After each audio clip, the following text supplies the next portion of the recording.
우리 성도님들 명절 잘 보내셨는지 모르겠습니다. 우리 인생을 다른 말로 일생이다 라고 부르기도 합니다.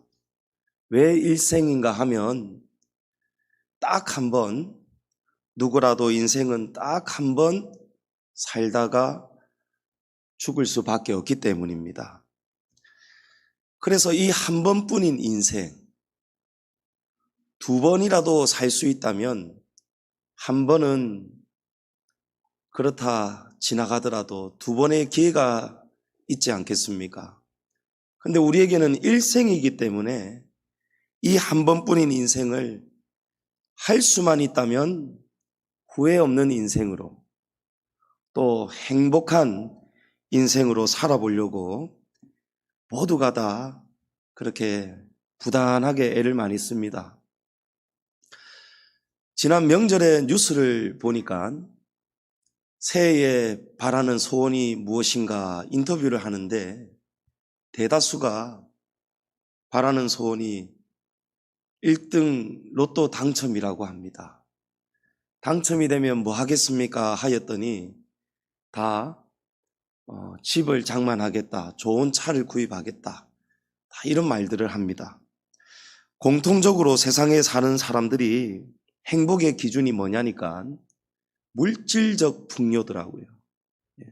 물질이 풍요하면 행복해질 것이다, 이런 생각을 가지고 다 살아가고 있더라고요. 우리나라가 1950년 시작되었던 발발했던 6.25 전쟁 이후에 엄청난 국토에 큰 타격을 입었죠. 가정마다 많은 어려움을 겪었지 않습니까? 가족도 잃고 터전도 잃고 집도 잃고 땅도 잃고 건물도 잃고 다 잃었지 않습니까? 그때에 너무 이 가난이 힘들어서 1970년이 되면서부터는 우리가 이렇게 살 수는 없다, 한 번뿐인 일생을 우리가 이렇게 주저앉을 수는 없다 해서 우리도 한번 잘 살아봅시다 외치면서 새마을 운동이 대대적으로 일어났습니다. 그래서 아침 일찍부터 밤늦도록 또 밤새도록 공장이 쉬지 않고 돌아가고 간의 수공업이 돌아가고 건설업과 자동차 산업 또 도로 공사를 경부고속도로를 건설하고 아주 불같은 이런 일들이 일어났습니다. 그래서 우리가 세상을 놀라게 하고 말았지요. 세상이 우리를 보면서 한강의 기적을 이루었다, 이런 표현을 하기도 했습니다. 자, 이렇게 쉴 새 없이 일하면서 때가 되니까요, 수고한 대로 거두게 되는데요. 내 집 마련의 꿈도 이루게 되고 장사가 잘 돼서 점포를 확장하기도 하고 사람들이 이제 저축도 하게 되고 이전하고의 정반대의 삶을 살아내기 시작하는데요. 그러면 행복할 줄 알았는데 집이 있다고 은행에 저축을 많이 했다고 해서 다 행복한 것이 아니라는 것을 어느 순간 또 누군가가 깨달은 것입니다. 뉴스가 아니고 이건 라디오에서 한번 들었던 사연인데 의사 부부가 아침 일찍부터 나가서 밤늦도록 때로는 당직도 쓰고 2교대 3교대 하면서 정말 뼈 빠지게 일을 하는 거예요. 두 사람이 의사니까 얼마나 그래도 1년에 많은 수입을 벌겠습니까? 그래서 저 찬란한 윤슬이 반짝반짝하는 그 바다가 내려다 보이는 그런 초고층 아파트를 마련한 거예요. 초호화 뷰를 누릴 수 있는 것이죠. 그런데 정작 어느 순간 깨닫는 것이 우리가 이렇게 아침 일찍부터 늦게까지 수고해서 이렇게 좋은 아파트, 좋은 집을 장만하고 낮에 저렇게 찬란한 바닷가를 바라볼 수 있는 집을 구입을 하였는데 정작 이 두 사람은 일하기에 바빠가지고 잘 살아보세 일하기에 바빠가지고 그 집을 누려볼 시간이 없는 거예요. 집은 어떤 곳이냐니까 그냥 잠만 자는 거예요. 눈 뜨면 나가는 거예요.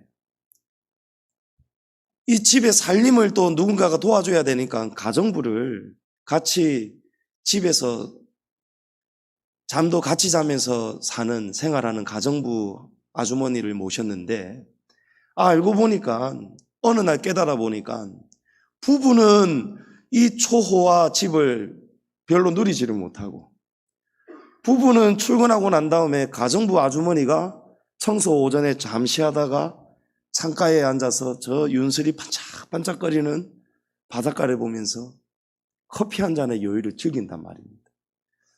그래서 누군가가 깨달은 거예요. 야, 열심히 일한다고 돈만 많이 번다고 이게 행복한 것이 아니구나. 그래서 그때부터 물질적 풍요만 중요한 것이 아니고 정신적 풍요도 같이 균형을 이루어야 행복하겠다. 누군가가 이걸 깨달은 거예요. 그래서 누군가가 이걸 강연하기 시작하면서 일어난 운동이 웰빙 운동이었습니다. 웰빙족이 생긴 거예요. 일과 함께 주말이나 쉬는 날에는 할 수 있는 개인의 생활, 여가, 취미를 극도로 같이 즐기자. 그래서 웰빙 바람이 막 불었습니다. 건강을 위해서, 취미를 위해서 동호회가 활성화가 되고 그랬습니다. 근데 웰빙족도 어느 순간 또 뭔가를 깨닫는데 일과 취미를 동시에 병행하려고 하니까 너무너무 피곤한 거예요. 삶이 더. 좀 쉬는 날에는 쉬어야 되는데 쉬는 날에 나가서 등산하고 운동하고 자전거 타고 활동하고 취미생활하고 너무 힘이 드는 거예요. 그래서 또 어떤 사람이 한 번뿐인 인생 그냥 내가 하고 싶은 거 둘 중에 하나를 그냥 원 없이 하자. 그래서 나온 족이 욜로족입니다. 욜로족은 내가 하고 싶은 것 내일 내가 죽을지 누가 아느냐. 그래서 오늘 하루를 살더라도 나를 위해서 살자. 그것이 욜로족인데 이 욜로족이 어떻게 사냐면 외제차가 갖고 싶으면 전세 보증금을 빼가지고 고시원으로 옮기면서 외제차를 사버리는 거예요. 해외여행을 전 세계 일주를 하고 싶으면 회사를 딱 퇴직을 하고 퇴직금 받아가지고 모자라면 은행 빚까지 내가지고 세계 일주를 다 하는 거예요. 내가 하고 싶은 것을 다 하면 행복하겠다. 그래서 그렇게 무리하게 사는 거예요. 근데 어느 순간부터 욜로족이라는 말이 또 사라졌죠.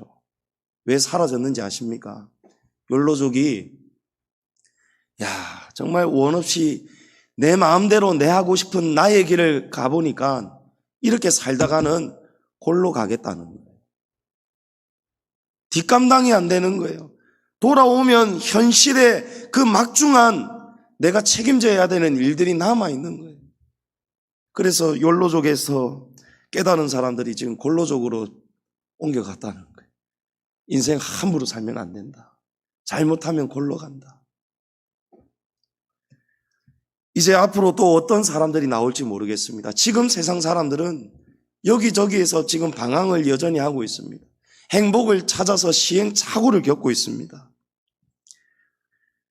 한 번 살다 가는 인생이 왜 이토록 잘 살아보려고 애를 쓰는데도 행복을 붙잡지를 못하느냐? 왜 자꾸 실패하느냐? 만족이 없느냐? 이유가 있습니다. 피조물이 피조계를 창조하신 창조주 하나님의 말씀을 전혀 알지 못하기 때문이고 알아도 듣지 않기 때문입니다. 너는 청년의 때 곧 공고한 날이 이르기 전에 너의 창조주를 기억하라 말씀했습니다. 왜 공고한 날이 옵니까? 창조주를 모르기 때문이라는 거예요. 우리 인생은 자기 마음대로 사는 것이 인생이 아닙니다. 내 인생 내 것이다 라고 생각하면 안 됩니다. 인생은 창조주 하나님의 뜻 안에서 하나님이 창조하신 그 섭리대로 살아갈 때 가장 안전하고 행복해집니다. 자기의 길을 가는 거예요. 내가 나의 길을 가겠다. 마이웨이를 가겠다. 우리 성도들은 절대로 마이웨이를 가시면 안 됩니다. 내 인생이라고 내 마음대로 사는 것이 교만입니다. 5절 말씀에 보면 마음이 교만한 자를 여호와께서 미워하시나니 피차 손을 잡을지라도 벌을 면하지 못하리라. 피조물이 사람이 창조주 하나님을 인정하지 않으면서 사람끼리 내 힘으로 안 되니까 사람끼리 손을 잡고 나라와 나라끼리 동맹을 맺으면서 행복을 찾아가고 행복을 추구하고 성공을 맛보려고 하는 것, 이것이 하나님 앞에서 교만이고 하나님은 이런 자를 미워하시고 벌을 면하지 못하게 하시겠다는 것입니다. 솔로몬 왕이 한때 마이웨이를 갔습니다. 자기가 하고 싶은 대로 살았어요. 지금 우리 성도들은 어떤 길을 지금 걸어가고 있습니까? 나는 하나님의 말씀을 우리 물론 알고 있습니다. 2021년 1월 한 달 동안 2월까지 우리가 십계명 말씀도 다시 새롭게 나누었습니다. 우리가 하나님이 무엇을 기뻐하시는지, 우리가 어떤 언약 안에 충실할 때 하나님이 우리의 영원한 보호자가 되어주시는가, 우리가 다 알고 있습니다. 알면서도 내가 가고 싶은 길을 가는 사람들이 있다는 것입니다. 솔로몬이 그리했습니다. 전도서 2장에 보면 무엇이든지 내 눈이 원하는 것을 내가 금하지 아니하며 무엇이든지 내 마음이 즐거워하는 것을 내가 막지 아니하였으니 이는 나의 모든 수고를 내 마음이 기뻐하였습니다. 이것이 나의 모든 수고로 말미암아 얻은 몫이로다. 그 후에 내가 생각해 본즉 내 손으로 한 모든 일과 내가 수고한 모든 것이 다 헛되어 바람을 잡는 것이며 해 아래에서 무익한 것이로다. 솔로몬이 이것을 깨달은 것입니다. 솔로몬 왕이 잘 살아보려고 어마어마한 사업을 일으켰습니다. 무역도 수입, 수출 굉장히 잘했습니다. 돈이 많으니까요, 은과 금이 그냥 쌓여버리는 거예요. 궁을 새로 짓고 연못도 파고 가수원도 짓고 또 너무 풍요로우니까 걱정이 없으니까 솔로몬이 어느 날부터는 그냥 술에 빠져 사는 거예요. 알코올 홀릭에 빠져 사는 거예요. 또 그래도 만족이 없으니까 처와 첩을 1000명이나 두었다지 않습니까? 한 인생이 정말 원 없이 자기 마음이 하고 싶은 대로 다 하고 살았다는 거예요. 근데 그렇게 살아보니까 솔로몬이 무엇을 깨닫습니까? 내가 생각해 본즉 내 손으로 한 모든 일과 내가 수고한 모든 것이 다 헛되어 바람을 잡는 것이었다. 모든 것이 헛되고 헛되니 다 헛되다는 거예요. 그래서 전도서 12장 마지막 장 말씀에서 솔로몬이 내가 웰빙족도 돼보고 욜로족도 되어보고 내가 원 없이 내 마음대로 내 마이웨이를 다 가봤는데 그 어디에도 행복은 없더라. 만족은 없더라. 그래서 솔로몬 왕이 내린 결론이 바로 이 말씀입니다. 일의 결국을 다 들었으니 하나님을 경외하고 그의 명령들을 지킬지어다. 이것이 우리 사람들의 본분입니다 라고 솔로몬 왕이, 제발 내 후대의 사람들은 이렇게 살지 마십시오. 내가 다 해보았습니다 라고 하면서 사람의 본분을 딱 알게 된 거예요. 성도 여러분, 하나님을 경외하고 하나님의 명령을 지키면서 살아가는 것이 우리 성도들이 가야 할 길임을 믿으시기 바랍니다. 지난 주일 안식일을 우리가 배웠습니다.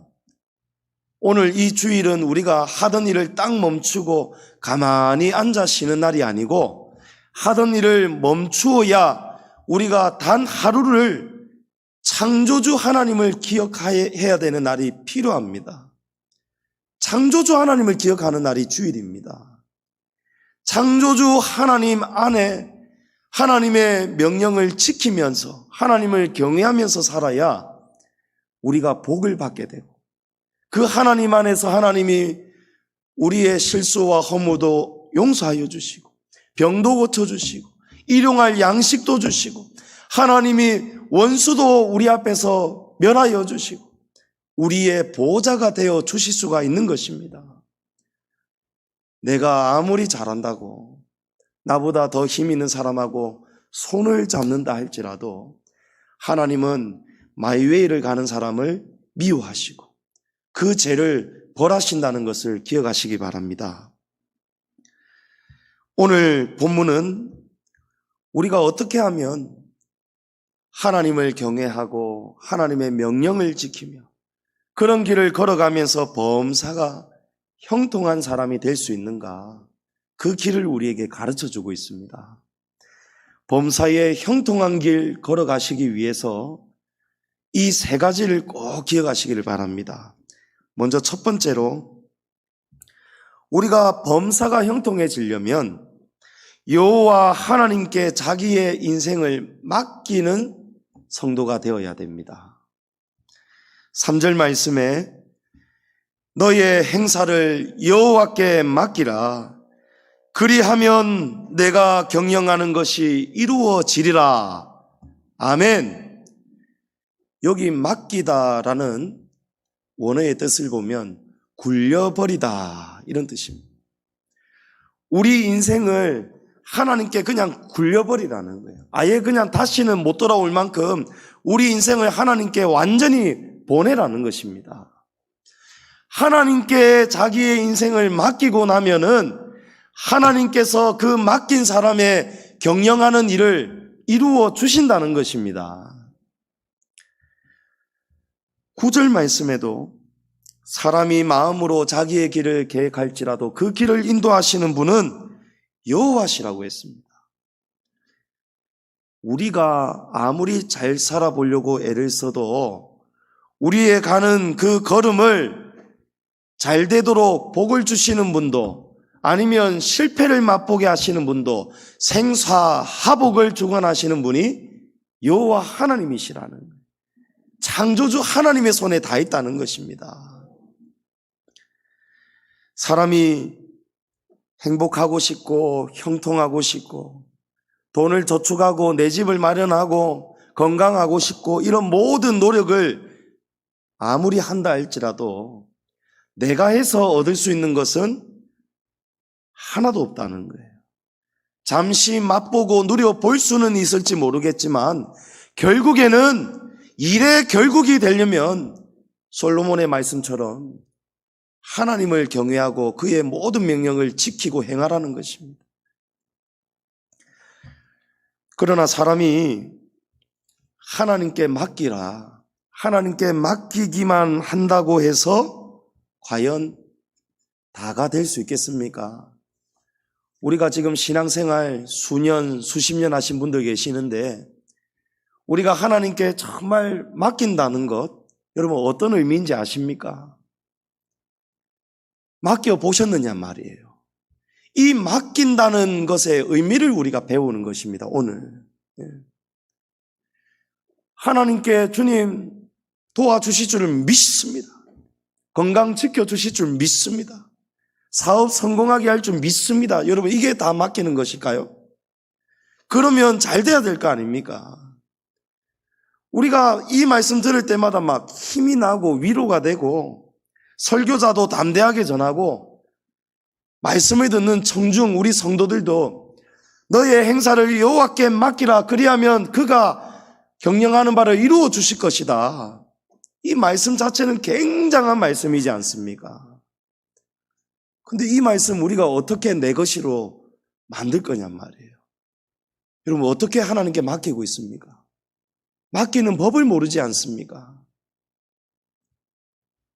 오늘 이 말씀 정말 여러분, 제가 말씀을 정말 하나님이 주신 지혜와 깨달음으로 성도님들께 이 설교를 할 때에 과연 이게 그 말씀이구나라는 것을 여러분이 깨닫는다면, 깨달아서 이대로만 순종한다면 정말 우리 성도님들이 경영하는 바를 하나님께서 이루어 주실 줄을 믿습니다.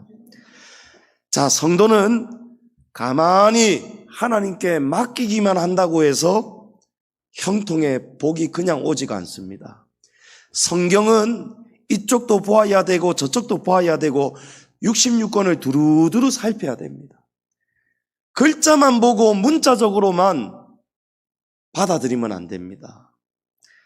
계시록 말씀에서는 하나님이 우리 성도들을 향해서 내가 죽도록 충성하라 이렇게 말씀합니다. 무슨 말씀입니까? 너의 행사를 여호와께 맡기라. 너희는 아무 일도 하지 말고 여호와께 맡기라. 하나님께 던져놓고 우리는 그냥 기도만 한 번씩 하고 가만히 있으면 되느냐, 그런 말씀이 아니라는 거예요. 한쪽의 말씀은 내가 죽도록 충성하라는 거예요. 하나님이 하실 일이 있고요, 우리가 해야 할 일이 따로 있다는 것입니다. 하나님이 우리가 하나님께 맡겨드려야 할 일이 있고요, 우리의 일은 하나님께 맡기고 하나님의 일을 우리가 맡으라는 것입니다. 여러분 이해가 되십니까? 마태복음 28장에 보면 예수님께서 마지막으로 정말 주님의 일을 우리에게 맡기십니다. 부탁을 합니다. 하나님의 일을 우리에게 부탁을 합니다. 그러므로 너희는 가서 모든 민족을 제자로 삼아 아버지와 아들과 성령의 이름으로 세례를 베풀고 내가 너희에게 분부한 모든 것을 가르쳐 지키게 하라. 볼지어다 내가 세상 끝날까지 너희와 항상 함께 있으리라 하시니라. 주님께서 주님의 일을, 하나님이 하실 일을 우리에게 부탁하신 거예요. 우리가 할 일하고 하나님이 하실 일하고 하나님이 바꾸자고 말씀하신 것입니다. 이해가 되십니까? 하나님이 하실 일을 하나님이 하시지 않으시고 그 일을 우리에게 주님이 맡기셨습니다. 그리고 우리의 일을 하나님께서 너희의 할 일을 대신 나에게 맡기라는 거예요. 마태복음 6장에서도 같은 말씀을 하십니다. 너희는 내일 일을 염려하지 말라. 너희는 내일 일을, 너희의 일을 걱정하지 말아라. 무엇을 먹을까, 마실까, 입을까, 그거 염려하지 말아라. 그건 다 이방인이 염려하는 것이다. 그런 말씀을 하시면서 하나님께서는 너희에게 필요한 것을 이미 다 알고 계시다고 말씀합니다. 너희의 행사를 걱정하지 말고 염려하지 말고 하나님께 맡겨라. 하나님이 너희에게 필요한 것을 다 알고 계신다. 너희가 경영하는 것을 하나님께서 도와주신다는 말씀이죠. 마태복음 6장의 말씀도. 그 대신에 하나님이, 예수님이 또 이 말씀을 하십니다. 먹을까 마실까 입을까 걱정하지 말라. 하나님이 다 알고 계신다. 그 대신에 너희는 먼저 하나님의 나라와 그의 의를 구하라.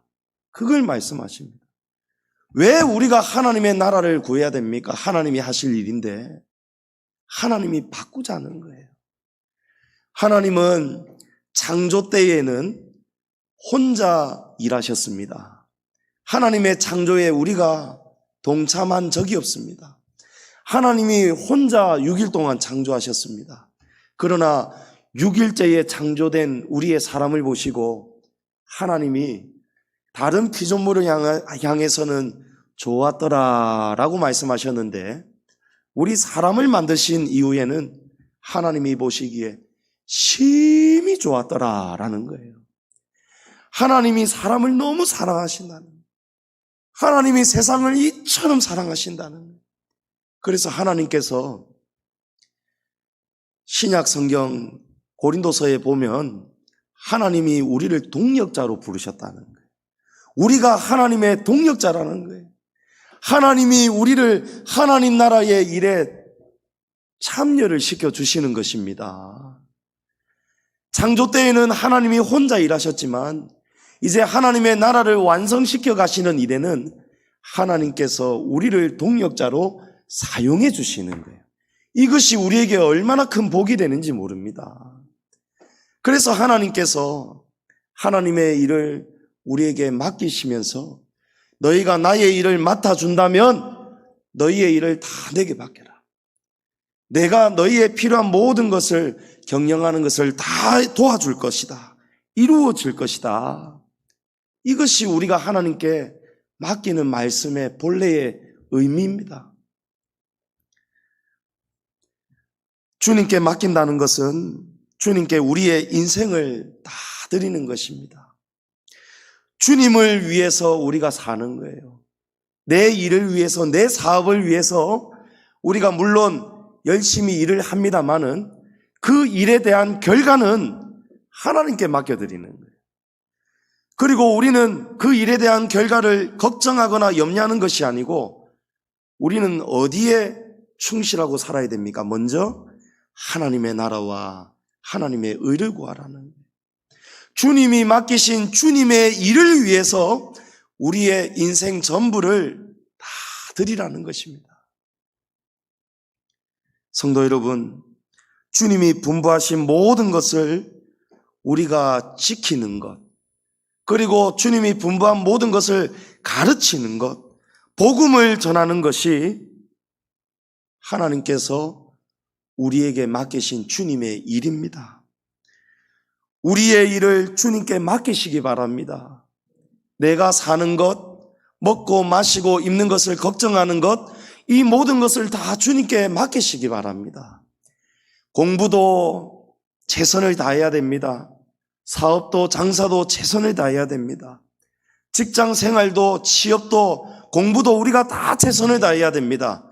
그러나 최선을 다하지 않은 것이 문제지 내가 할 수 있는 역량 안에서 누구나 다 1등 할 수 있겠습니까? 누구나 다 대기업 갈 수 있겠습니까? 누구나 다 CEO 1등 사업가가 될 수 있겠습니까? 그렇지가 않습니다.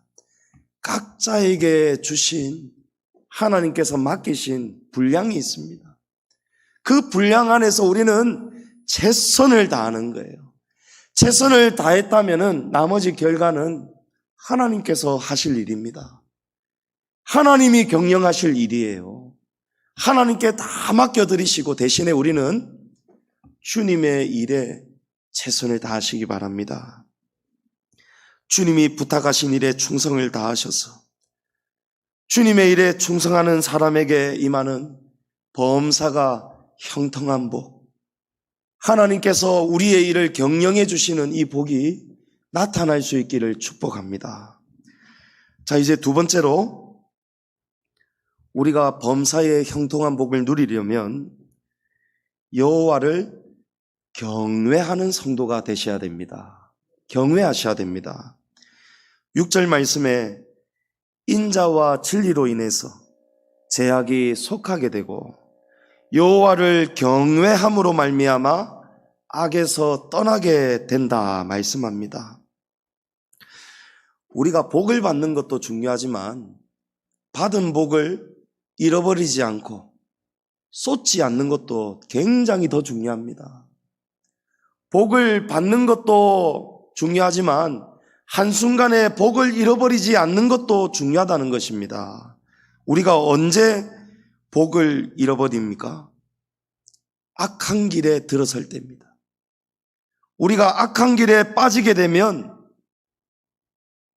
우리의 복이 자동적으로 쏟아지고 맙니다. 잃어버리고 마는 것이죠. 악한 길에 빠지지 않으려면 6절 말씀에 여호와를 경외함으로 악에서 떠나게 된다는 것입니다. 하나님을 경외하는 자는 악한 길에 들어서지 않는다는 것입니다. 경외는 무엇입니까? 두려움과 공경함을 가지고 떠는 것입니다. 마치 아들이, 요즘 아버지와 아들은 그렇지가 않습니다만은 아들이 아버지한테 반말도 하고 장난치다가 아버지 뺨도 때리고 아버지 머리도 목마 태우면은 쥐어뜯고 이러지만, 우리 본래의 조상들의 살아왔던 모습을 보면 이건 상상할 수가 없는 일이죠. 아버지의 그림자, 선생님의 그림자도 못 밟았던 것이 우리 조상들의 삶 아니겠습니까?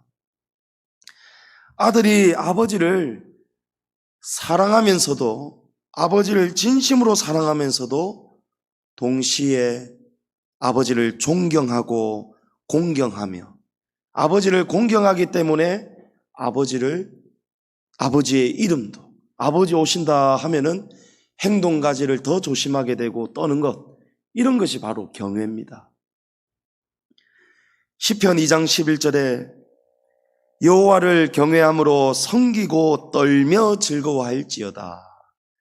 자, 여호와를 경외한다는 것, 섬기는 것이 무엇입니까? 떨며 즐거워하는 것입니다. 두려워 떨면서 동시에 즐거워한다. 이거 말이 좀 모순이 되는 것 같습니다. 그런데 이 떤다라는 의미가 우리가 생각하는 그런 의미가 아닙니다. 여기 떤다는 의미는 원어의 뜻을 보면 정신을 바짝 차리다, 정신을 집중하다, 깨어있는 상태를 말합니다. 우리가 하나님을 경외한다는 것은 하나님을 섬길 때에 정신을 바짝 차리고 집중하고 깨어 있으면서 하나님을 즐거워하라는 거예요. 우리가 떠는, 집중하고 정신을 바짝 차리지 못하면 예배를 드릴 때 어떻게 됩니까? 형식으로 빠지고 맙니다. 앞에서 인도자가 찬양을 드립시다, 우리 박수하면서 하나님을 찬양 드립시다 이러는데 그 순간에 찬양의 예배로 들어오지 못하는 성도님들이 계세요. 앞에 다 앉아 있으면요, 누구라도 앉아 있으면은 다 알게 됩니다. 저분 아직 지금 예배자의 자리로 지금 들어오지 못하셨다. 예배에 지각하시는 바람에 와서 지금 예배 준비하고 성경 꺼내시고 핸드폰도 어떤 때는 소리가 나기도 하고 진동이 나기도 하고 그러면서 예배에 어쩔 수 없이 일부러는 그러지 못하시겠지만, 나이 드신 분들 모르셔서 핸드폰을 잘 소리를 통제하지 못하시는 분도 계시지만, 어쨌든 그런 소리 때문에 예배에 방해가 되는 거예요. 앞에서 인도하다가도 갑자기 막 벨이 울리고 무슨 소리가 나면은 순간 정신을 빼앗겨 버리게 됩니다. 청중들도 마찬가지고 전부 다 어디에 우리가 문제가 있습니까? 정신을 바짝 차리지 못하는 거예요. 호랑이 굴에 들어가도 정신만 바짝 차리며 산다는 말이 있죠. 고양이가 보면 갑자기 놀랄 일을 당하거나 조심해야 될 때 고양이가 어떻게 됩니까? 털이 완전히 바짝바짝 서죠. 신기하더라고요. 그런 것처럼 너희들도 여호와를 경외하려면 떨며 즐거워하라는 것입니다. 예배할 때에, 이 자리에 앉아 있을 때에 세상에 관심 가지지 말고, 집에 두고 온 꿀단지 그런 거 생각하지 말고, 딴 데 정신 팔리지 말고, 잠자지 말고, 한눈 팔지 말고 정신을 바짝 차리라는 거예요. 정신을 집중시키고 깨어 있으면서 여호와 하나님만 바라보라는 거예요. 그것이 경외라는 것입니다. 또 경외는 하나님과의 친밀한 교제를 나누는 상태가 경외입니다. 시편 25편 14절에 여호와의 친밀하심이 그를 경외하는 자들에게 있으며 그의 언약을 그들에게 보이시리로다. 하나님을 경외하는 자에게 하나님의 언약을 충실하게 이행해 주시겠다는 거예요. 너의 행사를 여호와께 맡기라. 그리하면 그가 경영하는 것을 이루어 주실 것이다. 이거 하나님이 주신 약속입니다. 이 약속을 하나님께서 여호와의 친밀하심이 그를 경외하는 자들에게 있는데 그런 자들에게 하나님이 이 약속을 이루어 주시겠다는 거예요. 하나님과 친밀한 사람, 영적으로 깨어 있으면서 하나님과 친밀한 교제를 나누는 것이 경외인데 우리가 어떤 때에 하나님께 정신을 바짝 차리고 집중하고 하나님과 가장 깊은 친밀한 교제를 누릴 수 있습니까? 어느 시간에 그렇지요? 바로 이 시간입니다. 예배 시간입니다. 하나님을 예배하는 이 시간에 하나님과 우리가 가장 깊이 친밀한 교제를 나누는 시간입니다. 지금 하나님이 이 자리에 계시지 않습니까?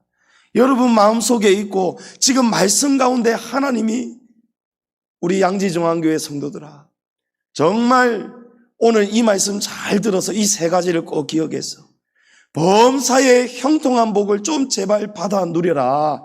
하나님이 지금 이 복을 주고 계십니다. 얼마나 지금 친밀한 시간입니까? 하나님은 복 주시는 분이 하나님이시지 않습니까? 악한 길에 빠지지 말아야. 여호와를 경외하는 자가 악한 길에 들어서지 않기 때문에 여호와를 경외하려면 이렇게 떨며 깨어 있으며 하나님께 집중하며 이 예배 시간을 통해서 하나님과 친밀한 교제를 나누라는 것입니다. 예배 가운데 우리는 하나님과 화목하게 됩니다. 왜냐하면 예배 가운데 먼저 죄를 깨닫기 때문에 찬양을 드리면서 우리가 통성으로 합심 기도를 드릴 때에 지난 한 주간을 우리가 계속 돌아보자고 합니다. 어떤 분은 이런 생각하실지도 몰라요. 왜 매주 똑같은 기도 한 주간을 돌아보면서 감사합시다. 한 주간을 돌아보면서 죄를 돌아보고 회개합시다. 이 시간 죄 용서함을 받아서 영혼이 소생되어서 하나님 앞에 온전히 나아가는 참된 예배자가 됩시다. 왜 매주 똑같은 기도를 하는지 아십니까? 이것이 바로 하나님이 만들어주신 예배의 원리입니다. 성막의 원리를 보면요, 전부 다 먼저 들어가면서 하나님 앞에 번제를 드리고 죄 씻음을 받고 물두멍에서 손을 씻고 죄 사함을 받고 깨끗함을 인정을 받고 그러고 하나님이 계신 성소를 향해 나아가는 것입니다. 예배를 통해서 죄를 깨닫게 되고 죄를 돌아보게 되고 말씀을 들으면서 내가 이 말씀 밖에 있었구나. 오늘 이 말씀을 들으니까 내가 지금 신앙생활 잘못하고 있었구나. 오늘 하나님이 지금 내게 빨리 악한 길에서 돌아서라고 이 말씀 주시는구나. 하나님 감사합니다. 그리고 그것을 깨닫는 자를 하나님이 바라보시면서 기뻐하시겠죠. 이것이 가장 친밀한 교제예요. 마치 부모와 자식이, 부모에게 잘못한 자식이 부모 앞에서 아버지 어머니 제가 깨달았습니다.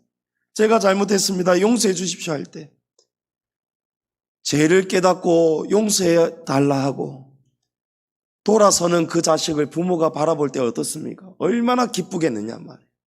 그래서 예배 시간이야말로 하나님과 우리가 가장 가까이서 친밀한 교제를 나누는 복이 쏟아지는 시간인 것입니다.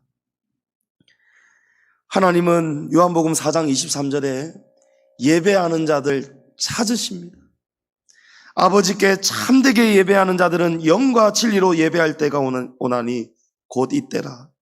아버지께서는 자기에게 이렇게 예배하는 자들을 찾으시니라. 하나님은 하나님이 기뻐하시는 방법대로 예배하는 자들을 찾으십니다. 지금 이 코로나 때문에 지금 하나님의 뜻을 지금 헷갈리면서 우리 교회 안에서도 교회들 안에서도 이것이 맞다 저것이 맞다, 세상은 세상대로 비대면 해야 된다, 대면 예배하면 안 된다, 전부 다 성도들을 지금 흔들어 놓고 있습니다. 그러나 중요한 것은 무엇입니까? 사람이 보는 바가 중요한 것이 아니고 하나님이 보시는 바가 중요합니다. 하나님이 찾으시는 그 예배자가 되셔야 됩니다.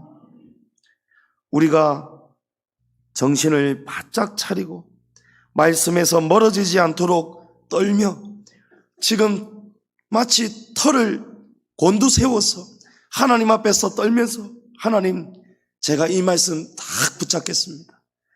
주여, 제가 하나님을 제대로 경외하겠습니다. 악에서 멀어질 수 있도록 도와주시옵소서. 그럼 이렇게 사는데 어떻게 성도가 악한 길을 함부로 갈 수 있겠습니까? 항상 하나님 앞에서 정신을 바짝 차리고 떨며 깨어 있으면서 주님과 다니엘처럼 날마다 기도하며 정한 시간에 기도하고 예배하는데 어떻게 악에 빠질 수가 있겠느냐 말이에요. 요한 3서에는 사랑하는 자여, 내 영혼이 잘된 같이 내가 범사에 잘되고 강건하기를 내가 간구하노라. 여러분, 영혼이 잘되어야 범사가 잘된다라고 합니다. 이 예배 시간에 하나님을 경외하셔야 우리의 영혼이 잘된과 같이 범사가 형통한 복을 받게 되실 것입니다. 마지막으로 세 번째는 여호와를 꼭 기쁘시게 하는 성도가 되셔야 됩니다. 하나님을 기쁘시게 하는 성도가 되셔야 됩니다. 7절에 사람의 행위가 여호와를 기쁘시게 하면 그 사람의 원수라도 그와 더불어 화목하게 하시느니라. 하나님이 그렇게 만들어 주신다는. 우리 앞길에 장애가 있고 원수가 있습니다. 그 앞길의 장애와 원수를 하나님께서 다 책임져 주신다는 말씀입니다. 누구에게 그렇습니까? 하나님을 기쁘시게 하는 성도에게. 사도행전 13장에 보면 하나님께서 사울을 왕으로 세우신 것을 후회하시는 말씀이 나옵니다. 그리고 다윗을 다음 왕으로 세우시면서 이렇게 말씀합니다. 패하시고 다윗을 왕으로 세우시고 증언하여 이르시되 내가 이새의 아들 다윗을 만나니 내 마음에 맞는 사람이라. 내 뜻을 다 이루리라 하시더니, 자, 두 사람이 있어요. 한 사람은 하나님께서 왕으로 세운 것을 후회하시고, 사울은 하나님께서 후회하시고, 다윗은 하나님께서 보시고 내 마음에 맞는 사람이다 하면서 기뻐합니다. 그 이유가 사무엘상 15장 24절에 나와 있습니다. 사울이 사무엘에게 이르되 내가 범죄하였나이다. 내가 여호와의 명령과 당신의 말씀을 어긴 것은 내가 백성을 두려워하여 그들의 말을 청종하였음이니이다. 사울은 어떤 일을 할 때, 전쟁을 할 때에도 그렇고 중요한 일을 할 때 하나님께 묻지 않고 사람들을, 백성들을 두려워하면서 백성들의 의견에 귀를 기울였던 것입니다. 백성들이 다수가 하자는 대로 끌려가 버리고 말았던 거예요. 그러나 이와 반대로 다윗은 하나님을 부지런히 항상 찾고 하나님께 항상 묻고 또 물었던 것입니다. 사무엘하 2장 1절에 다윗이 여호와께 여쭈어 아뢰되 내가 유다 한 성읍으로 올라가리까 여호와께서 이르시되 올라가라. 다윗이 아뢰되 어디로 가리까 이르시되 헤브론으로 갈지니라. 다윗이 어떤 사람입니까? 한 번 묻는 것으로 끝나지가 않는 거예요. 묻고 또 묻고 하나님이 유다로 가라고 하는데도 유다에 어디로 갈까요? 자세하게 또 묻는 거예요. 전쟁을 치를 때마다 이스라엘은 항상 하나님의 응답을 먼저 구하고 전쟁에 출정했습니다. 그렇지 않은 전쟁마다 전부 다 패하고 말았기 때문입니다. 블레셋과의 전쟁을 앞두고 사울 왕이 하나님 앞에 번제의 제사를 올려드려야 되는데 선지자가 제사장이 있어야 되는데 사무엘 선지자가 약속한 날에 도착 시간이 늦어지고 있는 거예요. 그래도 기다려야 했는데 사울이 그만 백성들의 원성이 자자하고 지금 블레셋은 점점 더 유리한 땅으로 오고 있는데 우리도 빨리 나가서 그 자리를 차지해야 되는데 안 그러면 우리가 치고 말 건데 언제까지 우리가 사무엘만 죽었는지 살았는지 기다려야 됩니까? 백성들이 막 들고 일어나기 시작하는 거예요. 그때 사울이 왕으로서 넘지 말아야 되는 월권을 하고 말죠. 자기가 감히 제사장 노릇을 하면서 하나님께 제사를 올립니다. 하나님이 그 예배를 받지를 않으셨습니다. 사울의 이런 불순종을 보면서 하나님이 왕으로 세운 것을 후회하셨다는 거예요. 다윗은 어떤 일을 계획하기 전에 항상 기도부터 했습니다. 하나님께서 다윗의 이 모습을 기뻐하셨어요. 기뻐하시는 자에게 하나님이 어떻게 하셨습니까? 그 원수를 하나님께서 책임져 주셨습니다. 다윗의 집은 점점 더 강성해져 가고 사울의 집은 점점 더 쇠하여져 갔다는 거예요. 사무엘하 3장 1절에 사울의 집과 다윗의 집 사이에 전쟁이 오래매 다윗은 점점 강하여 가고 사울의 집은 점점 약하여 가니라. 성도 여러분, 하나님이 기뻐하시는 자하고 하나님이 기뻐하시지 않고 후회하는 자, 이 다윗과 사울의 결과가 이렇게 달라집니다.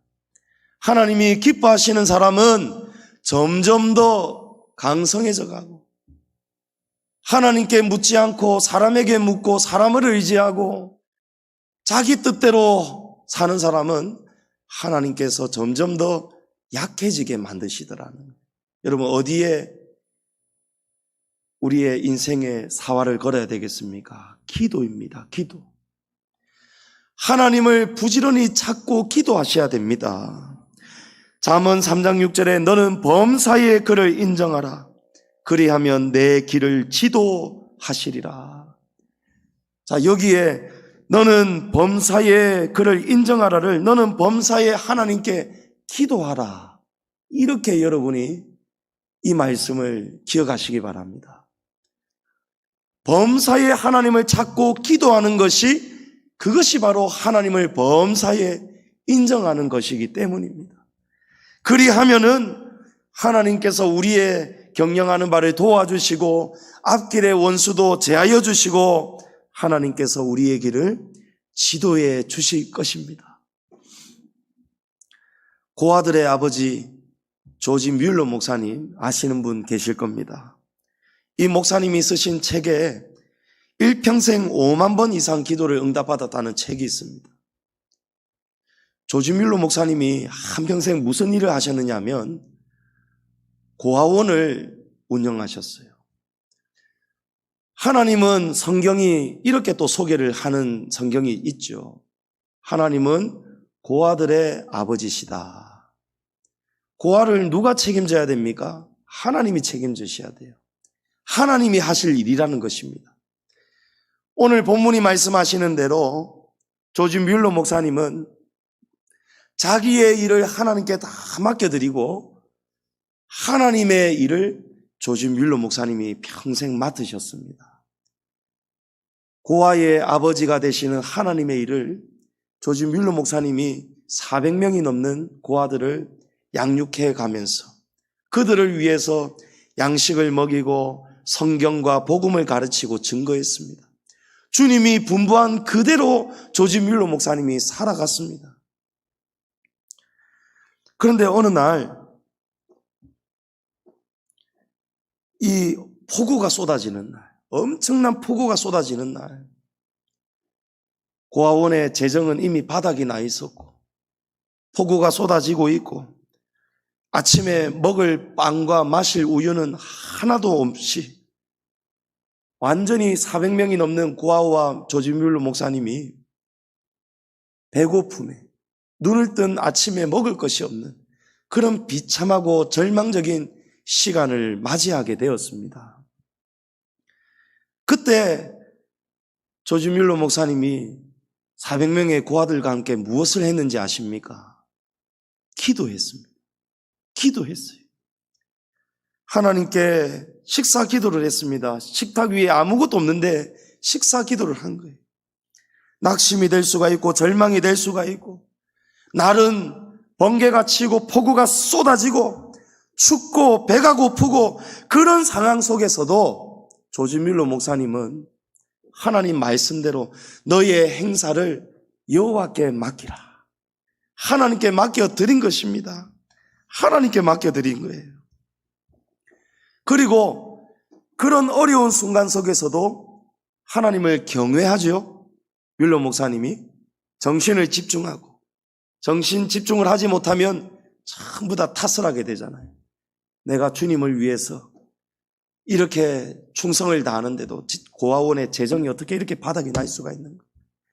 내일 일을 염려하지 말라고 하나님이 하셔놓고 이렇게 내일이 되었는데, 오늘이 되었는데도 식탁에 먹을 양식이 없는가.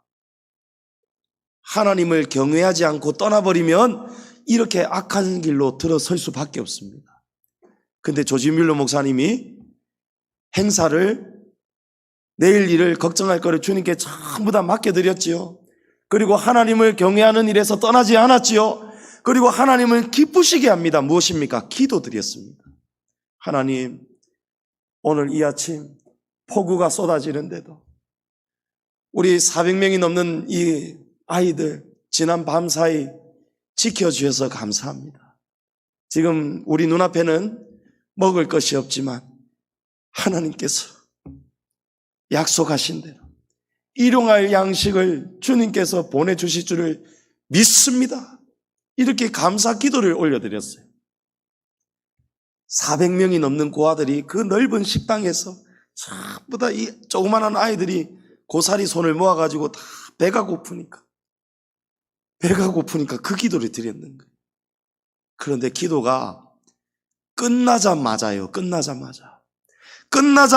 고아원의 앞마당에 마차가 한 대가 들어오는 거예요. 마차가 한 대가 들어오면서 마차에서 여러 사람들이 내리는데 갓 구운 빵과 신선한 우유를 다 손에 들고 고아원으로 나르기 시작하는 거예요. 조지 뮬러 목사님이 얼마나 놀라면서도 기뻤겠습니까? 물으니까 이게 어찌된 일입니까? 라고 물으니까, 우리들은 저기 인근 빵을 만드는 공장 직원들입니다. 그런데 우리 공장 옆에 있는 큰 인근 공장의 직원들이 오늘 야유회를 가기로 돼 있어가지고 빵과 우유를 주문을 하였는데, 갑자기 이렇게 폭우가 쏟아지면서 야유회가 취소가 돼가지고 이 많은 빵과 우유를 어떻게 할 것인가 고민하면서, 우리 근처에 고아원이 있는데 그쪽에다가 이걸 갖다 드리면 좋겠다, 이렇게 결론이 나서 우리가 이렇게 빵과 우유를 가지고 왔습니다. 할렐루야! 이렇게 되었다는 거예요. 하나님이 세상에 우연이 없지 않습니까? 하나님이 정말 뮬러 목사님과 이 400명이 넘는 고아들의 기도를 듣고, 뮬러 목사님이 오늘 이 세 가지의 법칙대로 그대로 사니까 너의 행사를 주께 맡겨라, 여호와를 경외하여라, 힘들고 어려워도 여기서 불평불만 악한 말 하지 말아라, 그리고 세 번째로 하나님을 기쁘시게 하여라. 힘들 때나 어려울 때나 어느 때든지 하나님께 기도하라, 범사에 그를 인정하라. 이대로 딱 사니까요, 어떤 일이 벌어졌습니까? 어려운 일을 당하다가도 하나님이 다시 형통케 해주시더라는 것입니다. 사랑하는 성도 여러분, 한 번 살다가는 일생입니다. 우리 그 일생을 어디에 지금 정신을 집중하고 살아가고 계십니까? 웰빙족, 연로족, 새마을 운동, 집을 사기 위해서, 내 꿈을 이루기 위해서 여러분 다 열심히 사실 거예요. 그러나 최선을 다하시되 결과는 하나님께 맡기시기 바랍니다. 최선을 다하지 않으면서 살면 안 됩니다. 최선을 다하시되 결과를 하나님께 맡기시란 말이에요. 그리고 중요한 것이 무엇입니까? 우리가 할 일은 주님의 일이라는 것입니다. 우리가 먹고 살 걱정을 하나님께 맡겨드리고 우리가 걱정할 일은 주님의 나라와 의를 위해서 사는 것입니다. 인생이 복을 받는 길은 우리의 일을 하나님께 맡기시고 하나님이 맡기신 주님의 일에 죽도록 충성하시기 바랍니다. 받은 복을 지키기 위해서 악한 길에 빠지지 않기 위해서 항상 이 예배 시간을 하나님과 가장 친밀한 교제를 나누는 이 예배에 목숨을 거시고 친밀한 교제를 나누시기 바랍니다. 그리고 마지막으로 또한 기도하는 성도가 되셔서 하나님이 가장 기뻐 영광 받으시는 하나님의 자녀 되시기를 바랍니다. 이 세 가지를 꼭 기억하고 실천하셔서 범사에 하나님께서 도우시는 형통한 복을 누리시기를 주님의 이름으로 축복합니다.